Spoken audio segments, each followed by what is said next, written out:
ये देखिए दोस्तों, क्या जबरदस्त कोट बोली गई है कि attraction to distraction drifts you away from your goal. अगर डिस्ट्रैक्शन की तरफ आप अट्रैक्ट हो रहे हो तो बट ऑब्वियस है कि आपके गोल से आप दूर जा रहे हो। डिस्ट्रैक्शन बहुत बुरी चीज़ है, हम सभी को पता है। लेकिन फिर भी जो डिस्ट्रैक्शन होता है, भले वो मोबाइल फ़ोन हो, भले वो गेम हो, भले वो कुछ और हो, तो डिस्ट्रैक्शन से हम कैसे दूर भागे, ये काफ़ी सवाल जो है सभी के मन में रहता है। देखिए, अगर मोबाइल फ़ोन आपका डिस्ट्रैक्शन है या फिर कोई ऐप एप्लीकेशन आपका डिस्ट्रैक्शन है तो बहुत आसान है। एप्लीकेशन को डिलीट कर दो। मैं अपने मोबाइल में एकदम ही लिमिटेड जो काफ़ी इंपॉर्टेंट एप्लीकेशंस है, जो मुझे आगे बढ़ने के लिए काम आ सकते हैं, वही एप्लीकेशंस में रखता हूँ। इवन मैं, जैसा कि मैंने अपने इंस्टाग्राम पे भी पोस्ट किया था, कि जो यूट्यूब है वहाँ पर काफ़ी ज़्यादा डिस्ट्रैक्शन बढ़ गया है। मतलब यूट्यूब पर जो काम की चीज़ें हैं उससे ज़्यादा डिस्ट्रैक्शन की चीज़ें देखने को मिलती है। इसीलिए अपने मोबाइल फ़ोन से मैंने यूट्यूब को भी डिलीट कर दिया। मतलब यूट्यूब पर भी वीडियोज़ जो है अब मैं देखना बंद कर दिया हूँ। तो इस तरीके से जो भी आपके लिए डिस्ट्रैक्शन है उसको आप सीधा अगर हटा दो, हाँ, कुछ दिन प्रॉब्लम होगा। कुछ दिन मेरे मोबाइल में मुझे हो रहा था कि यूट्यूब पर वीडियोज़ जो है वो जाकर देखो, लेकिन एप्लीकेशन नहीं था, तो अब क्या कर सकते हैं, तो यूट्यूब की वीडियोज़ में देख ही नहीं रहा था। तो कुछ दिन ऐसे थोड़ा अजीब सा लगता है, लेकिन उसके बाद आदत हो जाती है कि अब मुझे यूट्यूब पर के वीडियोज़ जो है देखने का मन भी नहीं करता है। तो ये फ़ायदा हो जाता है जब हम एप्लीकेशंस को डिलीट कर देते हैं। इसलिए अगर आपके मोबाइल में गेम है, मैंने अपने मोबाइल में आज तक कोई भी गेम इंस्टॉल नहीं किया। तो अगर गेम्स आपको डिस्ट्रैक्ट कर रहे हैं, अगर कोई और चीज़ आपको डिस्ट्रैक्ट कर रही है, तो हटा दो उसको मोबाइल से। और मोबाइल आपको डिस्ट्रैक्ट कर रहा है तो एक छोटा-सा मोबाइल ले लो, स्मार्टफ़ोन लेना ज़रूरी नहीं है, छोटा-सा कोई और मोबाइल ले लो, वो इस्तेमाल करो। बाकी अगर यूट्यूब है तो उसके लिए एक सेपरेट मोबाइल जो है वो रख दो, कि उसमें जो इम्पोर्टेंट चीज़ें, इम्पोर्टेंट वीडियोज़ है वही देखूँगा, या फिर जो ऐप है, जो इम्पोर्टेंट ऐप है उसके लिए एक सेपरेट मोबाइल रखो। बाकी कॉलिंग के लिए या व्हाट्सएप के लिए मोबाइल इस्तेमाल ही मत करो। तो ये अगर आप करोगे तो अपने आप डिस्ट्रैक्शन जो, उससे आप दूर होते जाओगे। तो ये चीज़ हमेशा ध्यान में रखिए, डिस्ट्रैक्शन की तरफ जितना अट्रैक्ट होगे उतना आपके गोल से आप दूर होते जाओगे। मैप बेस्ड एक्सरसाइज है, यहाँ पर आप देख सकते हो कि जो कंट्री है, कंट्री कौन सी है आपको बताना है। तो आपको करना क्या है, वीडियो को पॉज करना है, इस कंट्री के रिगार्डिंग इन्फॉर्मेशन लिखना है, देन वीडियो को रिज्यूम करना है। तो आइए यहाँ पर 28 जून का जो एनालिसिस है वो यहाँ पर देखते हैं और जानने की कोशिश करते हैं कौन से एडिटोरियल आज खास है। सबसे पहले द हिंदू अगर हम देखते हैं तो उसमें हमें देखने को मिलता है कश्मीर के बारे में। देखिए, कश्मीर जो है वहाँ पर कई सारी जो चीज़ें हैं वो चल रही है। जो पार्टी मीट है वो भी हमें देखने को मिल रही है, कुछ हादसे भी हो रहे हैं। अब देखिए, यहाँ पर जो मीटिंग्स है वो चल रही है। यहाँ पर ये मुद्दा जो इम्पोर्टेंट तब हो जाएगा जब इन मीटिंग से आउटकम बाहर निकलेगा। तो इसीलिए अभी इस पर चर्चा करने में कोई भी मतलब नहीं है कि यहाँ पर मीटिंग हो रही है, ये चर्चाएं हुई, इस पर बातें हुई, इस पर बातें नहीं हुई, 370 पर बातें नहीं हो रही है। अब्दुल्ला ने कहा है कि यहाँ पर 370 जो है उसको फिर से, ये गवर्नमेंट, ये सरकार जब तक है वो तो वापस लेकर नहीं आएगी। तो ये सारी बातों पर चर्चाएं करना ये टाइम वेस्ट करने जैसा है। इसीलिए इंडियन एक्सप्रेस में भी अगर हम देखते हैं तो उस पर भी कश्मीर के ऊपर एक एडिटोरियल जो है वो हमें देखने को मिल रहा है। इम्पॉर्टेंट है, लेकिन अभी जो चीज़ें निकल कर आ रही है वो इम्पॉर्टेंट, क्योंकि आगे इस पर चर्चा और होने ही वाली है। अगर हम बात करते हैं इसकी, तो ये FATF के बारे में बात कर रहा है। FATF आप सभी को पता है कि जो पाकिस्तान है, अगेन उसको FATF की जो लिस्ट है उसमें रखा गया है। तो इस पर, यहाँ पर हम इस एडिटोरियल को यहाँ पर चर्चा करेंगे, इस पर बात करेंगे। उसी के साथ यहाँ पर margin with field equality still out of reach, important नहीं है ये वाला, अगर हम देखते हैं तो इम्पॉर्टेंट नहीं है।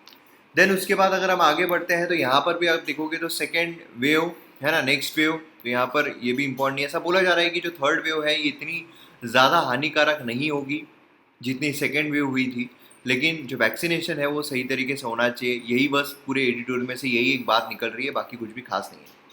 यहाँ पर अगर हम देखते हैं तो ये भी इम्पॉर्टेंट नहीं है। पावर ऑफ एन अपोलॉजी, देखिए यहाँ पर आप अगर माफ़ी मांग लेते हो उसकी पावर के बारे में यहाँ पर बात की जा रही है। अलग अलग कंट्रीज़, मतलब अगर हम बात करते हैं डिफरेंट कंट्रीज़ की, तो अलग अलग कंट्री जिन्होंने, उनके पुराने पूर्वजों ने जिन कंट्रीज़ के कुछ गलत किया है किसी और कंट्री के साथ, और अगर उन्होंने माफ़ी मांग ली है उसको, तो फिर दोनों कंट्रीज़ के बीच के रिलेशन जो है वो अच्छे हो गए हैं। और अगर माफ़ी नहीं मांगी है जैसे कि टर्की, तो फिर वहाँ पर रिलेशन जो है वो भी खराब हो रहे हैं। तो यही यहाँ पर बात की जा रही है कि अपोलॉजी अगर हम कर लेते हैं तो ज़्यादा रिलेशन जो है, डिप्लोमेटिक टाइज अच्छे हो जाते हैं, बाकी कुछ भी खास नहीं है। अब यहाँ पर एक्सप्लेन्ड सेक्शन के बारे में जब हम यहाँ पर बात करते हैं, एक्सप्लेन्ड सेक्शन की, इंडियन एक्सप्रेस उसमें एक्सप्लेन्ड सेक्शन के बारे में जब हम बात करते हैं, तो उसमें सबसे पहले तो हमें ये देखने को मिलता है फूड बिकम कॉस्टलियर। जो अनाज है क्या वो कॉस्टली होगा? अब क्यों होगा, क्यों इसके बारे में बात हो रही है, ये यहाँ पर हम चर्चा करेंगे। देन यहाँ पर पासपोर्ट को लिंक कैसे करें हम वैक्सीन सर्टिफिकेट के साथ, ये इंपॉर्टेंट नहीं है। ये DMCA नोटिस, ये वाला एडिटोरियल इंपॉर्टेंट है, तो इस पर भी हम नज़र डालेंगे। देन उसके बाद अगर हम एडिटोरियल पेज की बात करते हैं तो जैसा मैंने आपको कहा, अगेन यहाँ पर लिमिट्स ऑफ नया कश्मीर, तो अगेन यहाँ पर कश्मीर के बारे में बातें हो रही है। जैसा मैंने आपको कहा कि अभी इस पर चर्चा करने में कोई मतलब नहीं है। लाइफ इन अ वेब, यहाँ पर जैसे कि आप सभी को पता है कि जो स्पाइडर होता है वो वेब बनाता है उसमें, ताकि जाल जो है वो फंस सके। अभी भी अगर हम देखते हैं तो वेब जो है उसका एक जाल जो है बिछाया जा रहा है, उसी के बारे में यहाँ पर बातें हो रही है, तो ये भी इम्पॉर्टेंट नहीं है। बाकी यहाँ पर इन दी ग्रे, अगेन पाकिस्तान जो उसको ग्रे लिस्ट में रखा गया है उसी के बारे में यहाँ पर चर्चा हो रही है। देन यहाँ पर अगर हम बात करते हैं तो again Vajpayee Manmohan touch important नहीं है। यहाँ पर जम्मू एंड कश्मीर जो उसी के बारे में बातें हो रही है। यहाँ पर अगर हम देखते हैं importance of PV Narasimha Rao, यहाँ पर बात की जा रही है ना। यहाँ पर माय फ्रेंड माय गुरु, ये भी इम्पॉर्टेंट नहीं है। तो इस तरीके से हमें आज के एडिटोरियल जो है वो देखने को मिलता है। तो आइए एक एक करके एडिटोरियल्स पर हम चर्चा करते हैं। ये जो टॉपिक है ये हमारे एग्ज़ाम पर्सपेक्टिव से बहुत ज़्यादा इम्पॉर्टेंट है। मतलब इसमें हम GS पेपर 1 जो है उसको भी इन्वॉल्व कर सकते हैं। GS पेपर 3 जो है, मतलब उसमें अगर हम इंटरनल सिक्योरिटी देखते हैं तो उसमें भी ये जो ऑर्गेनाइजेशन है इसका बहुत इंपॉर्टेंट रोल है, आपको सीधा क्वेश्चन आ सकता है। और रिसेंट टाइम्स में अगर हम देखें तो काफ़ी ज़्यादा सुर्खियों में भी चल रहा है। अब क्यों न्यूज़ में चल रहा है वो हम अभी देखने वाले हैं आज के इस वीडियो में, लेकिन एग्जाम पर्सपेक्टिव से अगर हम देखें तो आप इसको बिल्कुल भी इग्नोर नहीं कर सकते हो। तो आज के इस वीडियो में हम पूरी तरीके से फाइनेंशियल एक्शन टास्क फोर्स के बारे में जानेंगे।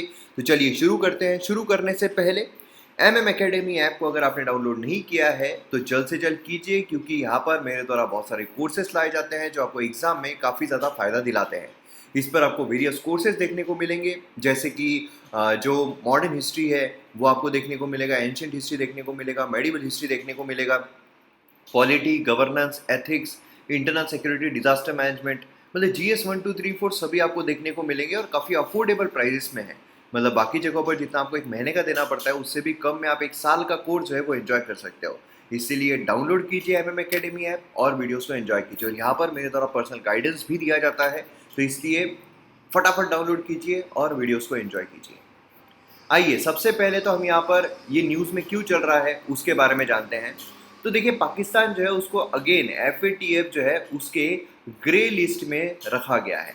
अब यहाँ पर ग्रे लिस्ट क्या होता है, ब्लैक लिस्ट क्या होती है, और ग्रे लिस्ट में जाने से क्या होता है, ब्लैक लिस्ट में जाने से क्या होता है, ये सभी चीज़ें हम वीडियो में देखेंगे। तो पाकिस्तान जो है उसको FATF की ग्रे लिस्ट में फिर से रखा गया है, उसको नहीं निकाला गया है। हालांकि पाकिस्तान जो है वो एक्सपेक्ट कर रहा था कि अभी मुझे ये जो ग्रे लिस्ट है उससे बाहर निकाल दिया जाएगा, मगर ये हो ना सका। पाकिस्तान अगेन ग्रे लिस्ट जो है उसी में हमें देखने को मिल रहा है। तो इसके वजह से FATF जो है काफ़ी ज़्यादा न्यूज़ में आ गया है। तो इसीलिए FATF क्या है ये जानना बहुत ज़रूरी है। तो व्हाट इज़ FATF? FATF क्या है? अब देखिए जब भी हम किसी ऑर्गेनाइजेशन की बात करते हैं, ऑर्गेनाइजेशन के बारे में पढ़ते हैं, तो उसका स्टैब्लिशमेंट सबसे ज़्यादा ज़रूरी होता है। तो इस्टेब्लिश कब किया गया था FATF? स्टैब्लिश किया गया 1989 में, ठीक है। अब स्टैब्लिशमेंट अगर हमें पता चल जाए कि कौन से साल में किया गया है, उसके बाद किसके द्वारा किया गया, उसका हेडक्वार्टर कहाँ पे, सबसे इंपॉर्टेंट क्वेश्चंस बनते हैं अगर हम प्रीलिम्स पर्सपेक्टिव से देखें। तो यहाँ पर स्टैब्लिशमेंट 1989, ठीक है, ये आपको ध्यान में रखना है, 1989 1989। एंड देन उसके बाद ये वेस्टर्न G7 नेशन जो है उनके द्वारा स्टैब्लिशमेंट की गई। हेडक्वार्टर जो है वो हमें पेरिस में देखने को मिलता है। बहुत सारे हेडक्वार्टर्स हम यहाँ पर तुक्का लगा देते हैं कि वो जनेवा में होगा, है ना, या ज़्यादा न्यूयॉर्क में हमें देखने को मिलेगा, या फिर वॉशिंगटन में हमें देखने को मिलेगा, लेकिन यहाँ पर हमें पेरिस जो है वहाँ पर देखने को मिलता है। ये एक्ट करता है as international watch dog. Watch dog आप सभी को पता है, जैसे कि नेशनल ह्यूमन राइट्स कमीशन है ना, पॉलिटिकल लेक्चर्स में हमने उसके बारे में देखा है, वॉच डॉग की तरह वो काम करता है। तो वॉच डॉग मतलब क्या है?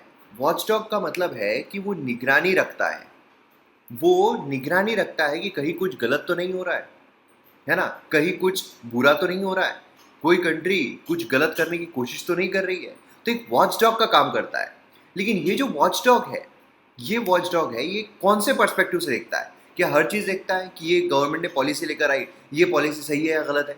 नहीं, उसके लिए हमारे यहाँ पर सुप्रीम कोर्ट है ना, या फिर बाकी कंट्रीज में भी सुप्रीम कोर्ट जो है वो हमें देखने को मिलते हैं। तो वॉच डॉग मतलब क्या देखता क्या है? तो दो मैटर्स में इसका इन्वॉल्वमेंट रहता है, दो मैटर्स पर इसकी बहुत ज़्यादा निगरानी रहती है। पहला है मनी लॉन्ड्रिंग। मनी लॉन्ड्रिंग आप सभी को पता होगा, जो हमारे इंटरनल सिक्योरिटी के लेक्चर्स है एमएम एकेडमी ऐप पर, उसमें हमने ये कवर किया हुआ है। मनी लॉन्ड्रिंग का मतलब क्या होता है कि आप कैसे जैसे टैक्स बचाने के लिए पैसे जो है वो उसकी हेराफेरी कर रहे हो। मतलब समझ लीजिए कि एक कंट्री से दूसरी कंट्री में आप हवाला के थ्रू पैसा जो है वो भेज रहे हो। मतलब बेसिकली क्या है कि आपने अगर कोई भी इनकम कमाई है उसके ऊपर आपको टैक्स देना पड़ता है, लेकिन ये जो टैक्स है इसे बचने के लिए आप पैसों की हेराफेरी कर रहे हो, घुमा फिरा कर, राउंड ट्रिपिंग कर करके कैसे जैसे पैसे जो है वो आप अपने पास फिर से लेकर आ रहे हो, उसे हम कहते हैं मनी लॉन्ड्रिंग। ठीक है। अब और डिटेल में मैंने आपको शॉर्ट में बताया, हाइपोथेटिकल शॉर्ट में बताया, बाकी उसके अलग अलग टाइप भी होते हैं, 3 टाइप उसके मनी लॉन्ड्रिंग पूरी तरीके से हम देखते हैं, है ना। लॉन्ड्रिंग मतलब क्या है कि ब्लैक मनी को वाइट करना, जैसे लॉन्ड्री में हम ये कपड़े भेजते हैं ना, उस तरीके से। टेररिस्ट फाइनेंसिंग, अगर टेररिज्म को फाइनेंस किया जा रहा है तो ये दो पर्सपेक्टिव में जो चीज़ें हैं वो देखी जाती है। एफएटीएफ को लेकर एक गैर समझ जो लोगों के मन में है वो ये है कि वो सिर्फ टेररिस्ट फाइनेंसिंग को ही देखता है। जैसे कि अगर आप देखोगे तो पाकिस्तान जो है उसकी ही वजह से इंडिया में एफएटीएफ काफ़ी ज़्यादा न्यूज़ में देखने को मिलता है। लेकिन पाकिस्तान भले ही टेररिस्ट फाइनेंसिंग के लिए हो, लेकिन बहुत सारे ऐसे भी कंट्रीज है जो मनी लॉन्ड्रिंग की वजह से भी ग्रे लिस्ट में डाली जाती है। जैसे कि उसका एग्जांपल अगर हम देखते हैं तो हमें श्रीलंका जो है वो देखने को मिलता है। अब terrorist financing and money laundering जो है वो हम इंटरकनेक्टेड बोल सकते हैं, लेकिन दोनों सेम नहीं है, अलग अलग है। क्लियर है। अब इसमें अगर हम देखते हैं 37 मेंबर कंट्रीज एट प्रेजेंट हमें देखने को मिलते हैं जब मैं वीडियो रिकॉर्ड कर रहा हूँ। उसमें 5 परमानेंट मेंबर्स है यूएन सिक्योरिटी काउंसिल के, वो हमें देखने को मिलते हैं। बाकी कंट्रीज जिनका सिग्निफिकेंस इकोनॉमिक इन्फ्लुएंस है वो भी हमें देखने को मिलता है। तो क्या इंडिया इसका पार्ट है? बिल्कुल। इंडिया जो है फुल मेंबर बना है 2010 से, और 2 रीजनल ऑर्गेनाइजेशंस भी हमें इसमें देखने को मिलती है। एक है गल्फ कॉरपोरेशन काउंसिल, दूसरी यूरोपियन कमीशन। तो ये भी चीज़ काफ़ी इंपॉर्टेंट है। एंड ऑब्जर्वर नेशन जो है, जो पार्शियल मेंबरशिप जिनके पास है, वो है सऊदी अरेबिया एंड इजराइल। तो ये भी ब्रिलियंस पर्सपेक्टिव से काफ़ी इंपॉर्टेंट है। देन अब यहाँ पर हम आते हैं एफएटीएफ जो है वो काम कैसे करता है, हाउ एफएटीएफ वर्क्स। तो इसमें अगर हम देखते हैं तो हमें ये देखने को मिलता है कि ये पीर रिव्यूइंग मॉडल पर काम करता है। ठीक है, रिव्यू करना कि ये इतने इतने कैटेगरीज दिए हुए हैं, इतने इतने आपके चेक पॉइंट्स हैं, वो अगर आप फुलफिल नहीं कर रहे हो तो फिर आपको ग्रीन लिस्ट में या ब्लैक लिस्ट में डाला जाएगा अकॉर्डिंगली। यहाँ पर फाइनेंसिंग जो है यूएन डिसिग्नेटेड टेररिस्ट ग्रुप को, यहाँ पर यूएन जो है उसने कुछ टेररिस्ट ग्रुप को डिसिग्नेट किया हुआ है कि ये हमारे लिए टेररिस्ट ग्रुप्स हैं। तो उनको अगर फाइनेंसिंग, टेररिस्ट फाइनेंसिंग मतलब क्या, जो टेररिस्ट ग्रुप्स है उनको फाइनेंसिंग हो रही है ना, तो उनको अगर फाइनेंसिंग की जा रही है तो यहाँ पर उसको कर्टेल करना, क्योंकि दो चीज़ें जो है money laundering and terrorist financing.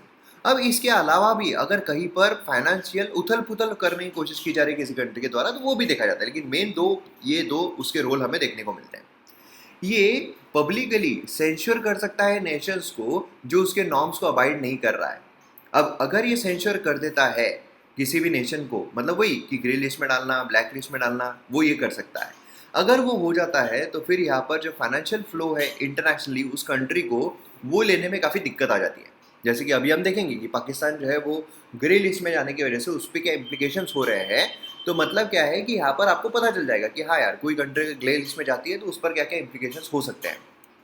मतलब बेसिकली अगर कोई भी कंट्री पर ये सेंसर लगाता है तो इकोनॉमिकली उसको रिस्ट्रेन कर सकता है। बाकी कंट्रीज जो है उसके साथ वो ट्रेडिंग या फिर उनको लोन देना, है ना, फाइनेंशियल हेल्प करना, वो उस कंट्री को नहीं कर सकती है।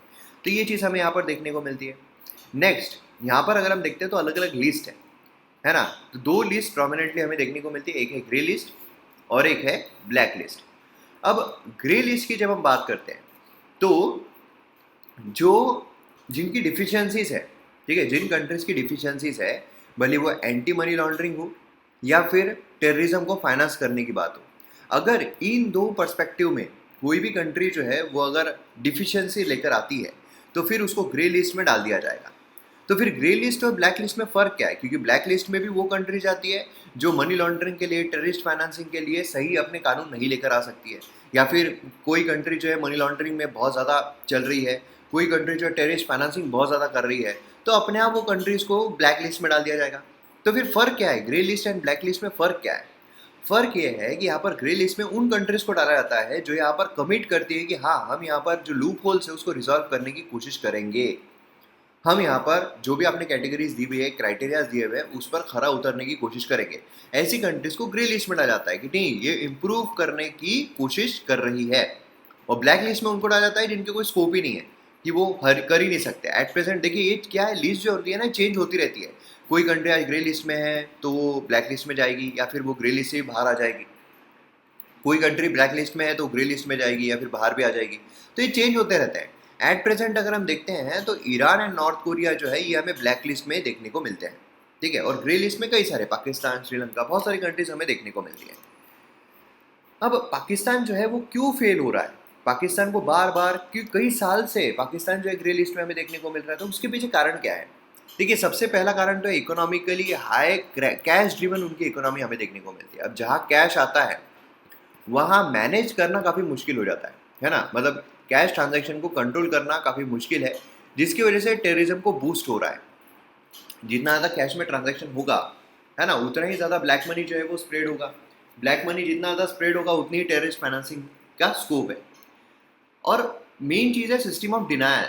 मतलब वो पाकिस्तान जो है सिस्टम ऑफ डिनायल पर चलता है कि सब चंगा सी, सब बढ़िया है, हमारा जो मिलिट्री है उनका कोई टेररिज्म से ताल्लुकात नहीं है।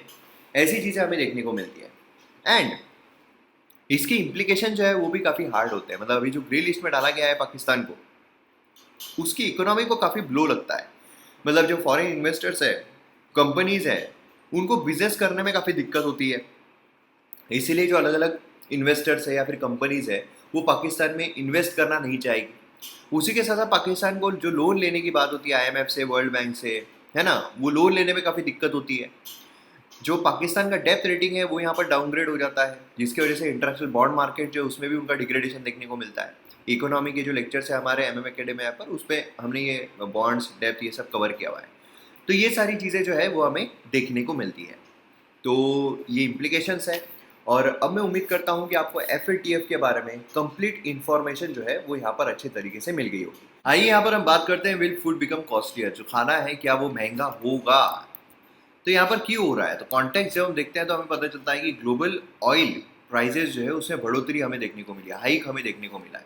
और इसका पूरा जो रिस्पॉन्सिबिलिटी है वो इंडियन कंज्यूमर्स पर चली गई है। अभी अगर हम देखते हैं तो 100 रुपये के ऊपर डीजल जो है उसकी प्राइजेस चली गई। तो मतलब काफ़ी खतरनाक तरीके की अवस्था हो रही है। अब यहाँ पर जब फ्यूल प्राइसेस की हम बात कर रहे हैं, वो अगर बढ़ रही है, मतलब पेट्रोल बोलिए, डीजल बोलिए, उसकी प्राइसेस अगर बढ़ रही है, तो फूड प्राइसेस बढ़ेगी ऐसा क्यों बोला जा रहा है? ट्रांसपोर्टेशन। देखिए क्या होता है, जो फूड है उसका ट्रांसपोर्टेशन हमें देखने को मिलता है, और ट्रांसपोर्टेशन जो है उसमें जो फ्यूल प्राइजेस है वो अगर इंक्रीज हो रही है तो इम्पैक्ट पड़ेगा या नहीं पड़ेगा? बिल्कुल पड़ेगा।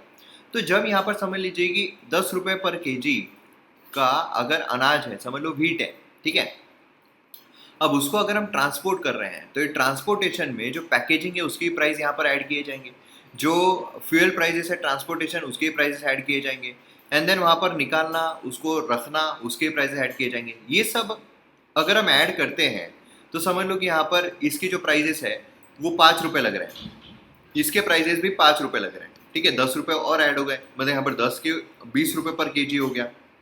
अब फ्यूल प्राइजेस अगर पहले समझ लो फ्यूल प्राइजेस जो है वो 10 रुपये थे, तो यहाँ पर 30 रुपये हो जाएंगे, लेकिन अभी अगर बढ़ गए 20 रुपये हो गए तो 40 रुपये हो जाएंगे। तो इस तरीके से यहाँ पर प्राइजेस जो है वो इंक्रीज हो जाती है।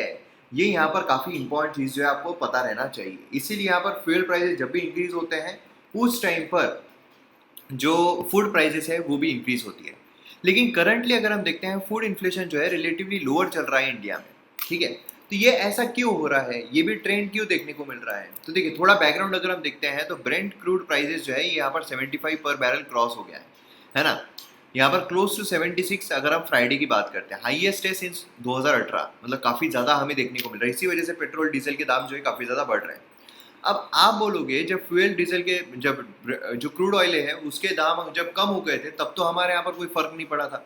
तो इतना बढ़ता क्यों? यहाँ पर $76 हमें देखने को मिल रहा है, लेकिन हमारे पेट्रोल प्राइस इतने क्यों बढ़ रहे हैं? ठीक है, तो इसका कारण है टैक्सेस। क्या है, समझ लो कि अगर 35 रुपीज़ अगर यहाँ पर ऑयल प्राइजेस है, ठीक है, प्लस इस पर टैक्सेस जो है वो अगर लगाती है केंद्र सरकार 35 रुपये, फिर उसके बाद राज्य सरकारें जो है वो अगर अपना टैक्सेस लगाती है समझ लो 15 रुपये या फिर 10 रुपये, ठीक है, तो यहाँ पर टोटल प्राइस कितना हो गया? 80 रुपये हो गया। बराबर है 75, 35 प्लस 35 हो गए 70 प्लस 10 80। अब यहाँ पर समझ लो कि ये जो प्राइस है ये अगर कम हो जाते हैं, ठीक है, ये अगर समझ लो 25 रुपये हो जाते हैं, ठीक है, जो क्रूड ऑयल के प्राइस है, यहाँ पर क्या होता है कि जो टैक्सेस है वो इंक्रीज कर दिए जाते हैं। यहाँ पर इन्होंने 35 की जगह 45 टैक्स कर दिया प्लस 10 रुपया, तो प्राइजेस जो है वो इतनी ही रही, ठीक है। अब यहाँ पर समझ लो ये प्राइजेस बढ़ गए, अब 35 की जगह हो गए 45, प्लस यहाँ पर इन्होंने सेम रखे 35 प्लस 10, मतलब अपने आप यहाँ पर क्या हुआ 90 रुपये इसकी कीमत होगी। तो ऐसा होता है, टैक्सेस जो है काफ़ी इंपॉर्टेंट रोल प्ले करते हैं। जब भी प्राइजेस कम होती है तो गवर्नमेंट अपने टैक्सेस जो है वो इंक्रीज कर देती है, जिससे कि उनको ज़्यादा से ज़्यादा पैसा मिले। तो ये हमें यहाँ पर देखने को मिलता है। अब यहाँ पर आप देख सकते हो फूड इन्फ्लेशन, ठीक है। यहाँ पर अगर आप देखोगे रेड, इसमें ये ग्लोबल फूड इन्फ्लेशन की बात कर रहे हैं, यहाँ पर इंडिया के इन्फ्लेशन की बात हो रही है, ठीक है। तो ये अगर आप देखोगे इंडिया में अभी कंपेरेटिवली कम है एज कम्पेयर टू अगर हम ग्लोबल इसकी बात करते हैं। तो व्हीट कितना करंट चल रहा है, ईयर अगो कितना था, ये सारी चीज़ें आपको यहाँ पर देखने को मिलेगी, ठीक है। यहाँ पर टेबल 2 में अगर आप देखते हैं all India model retail prices जो है यहाँ पर दिए हुए हैं, यहाँ पर सभी इसके रिटेल प्राइजेस जो है वो भी यहाँ पर देखने को मिल रहे हैं। तो अभी अगर आप देखोगे तो जो फूड प्राइजेस है ये कम क्यों चल रहे हैं, जबकि ग्लोबल जो फ्यूल प्राइजेस है वो इतने ज़्यादा बढ़ गए हैं। उसके पीछे भी कुछ कारण है। कारण क्या है? कारण हमें ये देखने को मिलता है, सबसे पहले तो मानसून। मानसून जो है काफ़ी अच्छा खासा हमें देखने को मिल रहा है अभी अभी तक। तो भी मानसून से क्या होगा, मानसून से क्या होगा कि जो सप्लाई है वो अच्छा खासा हो रहा है। आप सभी को पता है सप्लाई अगर बढ़ता है तो प्राइजेस जो है वो कम हो जाते हैं, लेकिन जो डिमांड है वो भी यहाँ पर रह रही है। इस वजह से सप्लाई बढ़ गया लेकिन प्राइजेस जो है वो स्टेबल रह रहे हैं, प्राइजेस एकदम ज़्यादा नहीं बढ़े। सप्लाई अगर कम हो जाता था, सप्लाई अगर सडनली कम हो जाता था तो जो इन्फ्लेशन है, प्राइजेस है वो बहुत ज़्यादा इंक्रीज हो जाते थे, ठीक है। तो सप्लाई जो है उसने यहाँ पर प्राइजेस को कंट्रोल में रखा है। दूसरा है यहाँ पर डिमांड जो है वो भी कोलैप्स हो गई है, डिमांड यहाँ पर कम हो गई है। डिमांड क्यों कम हुई है? क्योंकि सेकेंड वेव की वजह से भी जो लॉकडाउन लगाया गया उसकी वजह से जो होटल्स है ये सब बंद है, तो उसकी वजह से जो समझ लो जो पोटैटो है ना, जो मतलब नमक है, इन सब के जो डिमांड है वो यहाँ पर कम हो गई है। डिमांड कम है, सप्लाई ज़्यादा है, इसकी वजह से जो प्राइजेस है वो मेंटेन्ड है। ये चीज़ काफ़ी ज़्यादा इंपॉर्टेंट यहाँ पर निकल कर आ रही है। अब की फैक्ट देखिए क्या है कि यहाँ पर सप्लाई डिमांड ये किस तरीके से खेलता है। ये इकोनॉमी के जो लेक्चर्स है हमारे MM Academy ऐप पर, MM Academy ऐप अगर आपने डाउनलोड नहीं किया तो जल्द से जल्द कीजिए, वहाँ पर वेरियस कोर्सेज आ रहे हैं। इकोनॉमी में हमने इकोनॉमी का जो कोर्स है उसमें हमने ये सारी चीज़ें अच्छे तरीके से देखी, एग्जाम्पल के थ्रू मैंने आपको समझाया। अब देखिए फूड इन्फ्लेशन जो इंडिया में कमिंग मंथ्स में काफ़ी 4 डिटर्मिनेंट से इन्फ्लुएंस रहेगा। अभी 4 डिटर्मिनेंट कौन सा है? पहला तो इंटरनेशनल प्राइस है ना, वो किस तरीके से चलती है। देन मानसून किस तरीके से यहाँ पर प्रोग्रेस होता है। देन यहाँ पर फ्यूल कॉस्ट जो है किस तरीके से इंक्रीज होती है और वो कंज्यूमर पर गिरती है। एंड जो होता है पॉलिटिकल, कि हम किस तरीके से रख रहे हैं, हाउकिश पॉलिसी अगर रख रहे हैं तो फूड इन्फ्लेशन पर क्या असर करेगा। तो ये 4 पैरामीटर जो है उस पर यहाँ पर रहेगा किस तरीके से फूड प्राइसेस जो है वो रहते हैं। आइए यहाँ पर हम बात करते हैं DMCA नोटिस जो यहाँ पर दी गई है for protection of intellectual property online. तो ये क्या है, ये नोटिस क्या है, तो हुआ क्या है, क्यों इसके बारे में हम बात करें। तो कॉन्टेक्स्ट जब हम देखते हैं तो हमें ये पता चलता है कि यूनियन मिनिस्टर जो है इलेक्ट्रॉनिक इंफॉर्मेशन टेक्नोलॉजी, ठीक है, रविशंकर प्रसाद, उनका ट्विटर अकाउंट जो है वो 1 घंटे के लिए लॉक हो गया था। अब नोटिस उनको रिसीव हुई violation of digital millennium copyright act DMCA। और यहाँ पर DMCA अगर आप देखते हो तो ये ट्रीटीज पर काम करता है। बेसिकली दो ट्रीटीज जो है मेंबर नेशंस के द्वारा की गई थी उसके ऊपर वो काम करता है। यहाँ पर आप देख सकते हो रविशंकर प्रसाद के द्वारा ट्वीट भी किया गया था कि मेरा ट्विटर अकाउंट जो है उसने ऑलमोस्ट 1 घंटे के लिए मुझे अकाउंट लेने से डिनाई कर दिया। एंड यहाँ पर वो बता रहा था कि डिजिटल मिलेनियम कॉपीराइट एक्ट जो है US है, सब्सिक्वेंट उन्होंने फिर अकाउंट जो है उसको एक्सेस करने के लिए अलाउ किया। तो ये क्या है, क्या है DMCA क्या है और ये कैसे काम करता है? इसमें अगर हम देखते हैं तो डिजिटल मिलेनियम कॉपीराइट एक्ट या फिर DMCA 1998 का लॉ है जो USA के द्वारा पास किया गया था। अब वर्ल्ड फर्स्ट लॉ है जो इंटेलेक्चुअल प्रॉपर्टी जो इंटरनेट पर उसको यहाँ पर रिकॉग्नाइज करता है। देखिए क्या है कि समझ लो आपका एक घर है, ठीक है, आपके घर पर कोई और रहकर रह सकता है क्या, आकर रह सकता है क्या? नहीं, क्योंकि ये आपकी प्रॉपर्टी है। आपकी प्रॉपर्टी पर कोई भी कब्जा नहीं कर सकता है। उसी तरीके से ऑनलाइन इसमें भी जो आपने बनाई हुई चीज़ें हैं, जो आपने बनाया हुआ कंटेंट है, जो आपने बनाई हुई कुछ भी चीज़ है, ठीक है, उस पर कोई भी क्लेम नहीं करे, उस पर कोई भी हत्या नहीं सकता है, उस पर कोई भी कब्जा नहीं कर सकता है। वो आप ही की है, उसमें आपका नाम भी आता है, उसमें आपकी फ़ोटो भी आती है, सब कुछ आता है। अभी कुछ ही दिन पहले अगर आपने संदीप माहेश्वरी का वीडियो देखा होगा, उसमें उन्होंने इसी पर बात की थी। तो ये चीज़ जो है वो हमें देखने को मिलती है। लॉ जो है यहाँ पर इम्प्लीमेंटेशन जो है 2 ट्रीटीज़ का यहाँ पर जो साइन की गई थी, एक है वीपो कॉपीराइट ट्रीटी, दूसरा है वीपो performance and programs treaty, phonograms treaty. ठीक है, तो ये चीज़ जो है ये 2 ट्रीटीज़ यहाँ पर की गई थी और ये 2 ट्रीटीज़ जो है उसके ऊपर यहाँ पर चीज़ें हमें देखने को मिलती है। अब ये क्या है, वीपो क्या है? यहाँ पर अगर आप देखोगे रैपिड कमर्शियलाइजेशन जो इंटरनेट का 1980s में हुआ, काफ़ी कमर्शियलाइजेशन हुआ इंटरनेट का। कमर्शियलाइजेशन मतलब क्या? इंटरनेट पर एडवर्टीजमेंट पैनल जो है वो हमें देखने को मिला, जहाँ पर वेरियस एडवर्टीजमेंट जो है वो रन की जा रही थी। और इसीलिए काफ़ी इंपॉर्टेंट हो गया वेबसाइट ओनर्स को कि वो यहाँ पर अपना वेब पेज जो है उस पर ज़्यादा यूज़र टाइम स्पेंड करे, ये यहाँ पर कोशिश की जा रही थी। इसके लिए कंटेंट जो है वो बनाया जाता, फ्रेश कंटेंट जो है वो जनरेट किया जा रहा था क्रिएटर्स के द्वारा, है ना। जैसे अभी अगर आप देखोगे तो यूट्यूब पर भी फ्रेश कंटेंट, जिससे कि ज़्यादा लोग जो है वो यूट्यूब चैनल देखें, है ना। अब फ्रेश कंटेंट बनाने के चक्कर में क्या हो रहा था कि यहाँ पर जो दूसरों की वेबसाइट पर डेटा है, जो दूसरों का कंटेंट है, वो यहाँ पर कॉपी पेस्ट कर दिया जा रहा था। अब यहाँ पर क्या हो रहा था कि ये कॉपी जो है वो ना हो, इसकी वजह से जो मेंबर्स है वीपो के, उन्होंने यहाँ पर स्टैब्लिश किया 1967। ठीक है, और 193 नेशन जो है across the world including India ये मेंबर है वीपो के, जहाँ पर क्या हो कि इंटेलेक्चुअल प्रॉपर्टी जो है वो यहाँ पर सही तरीके से रहे, किसी और का कंटेंट ना रहे। इसीलिए तो यूट्यूब पर भी अगर किसी और का कंटेंट जो है वो अगर कॉपी पेस्ट कर दिया जाता है तो यूट्यूब स्ट्राइक आ जाता है कि आपने इसका कंटेंट जो है वो कॉपी किया हुआ है ना। बहुत सारे यूट्यूब चैनल पर बहुत सारे लोगों ने मेरे भी जो वीडियोज़ है, खासकर पॉलिटी के जो वीडियोज़ है, वो अपने अपने चैनल पर चला रखे हैं। तो ये जो होता है, ये कॉपीराइट स्ट्राइक जो है वो सीधा उस पर लगाया जा सकता है। अब यहाँ पर जनरेट कौन कर सकता है डीएमसीए नोटिस? तो कोई भी क्रिएटर जो है, कंटेंट क्रिएटर, वो यहाँ पर किसी फॉर्म का जिसको ऐसा लगता है कि ओरिजिनल कंटेंट उसका है और उसका कंटेंट इस्तेमाल किया गया है, वो नोटिस यहाँ पर लागू कर सकता है। सेम यूट्यूब में भी ऐसा होता है कि किसी को अगर ऐसा लगता है कि उसका कंटेंट जो है वो चोरी किया गया है, तो वो जो है वो नोटिस यहाँ पर डाल सकता है और नोटिस आएगा, देन उसके बाद वहाँ पर रिजॉल्व जो है वो भी किया जा सकता है। मतलब अगर किसी ने मेरे ऊपर कॉपीराइट स्ट्राइक डाला, तो मैं, अगर वो एक्चुअल में मेरा ही ओरिजिनल कंटेंट है, तो मैं उसको काउंटर भी कर सकता हूँ। तो ये भी प्रावधान जो है वो दिए जाते हैं, सेम उसी तरीके से वहाँ पर भी हमें देखने को मिलता है। तो इस तरह की चीज़ें हमें देखने को मिलती है और यही आज का न्यूज़पेपर एनालिसिस जो है वो ख़त्म होता है। देखिए, इंपॉर्टेंट अगर हम एनालिसिस लेते हैं तो आपका टाइम भी बचता है और जो इंपॉर्टेंट चीज़ें हैं वो ये आपके दिमाग में फिट रहती है। फालतू का कचरा अगर आप दिमाग में बिठाओगे, उसमें सेग्रीगेट करोगे, नहीं ये इंपॉर्टेंट है, ये तो बेकार हो जाता है। तो यहाँ पर हमारा वीडियो ख़त्म होता है। वीडियो शेयर ज़रूर कीजिए, सब्सक्राइब कीजिए चैनल को। मिलते हैं अगले वीडियो में। जय हिंद।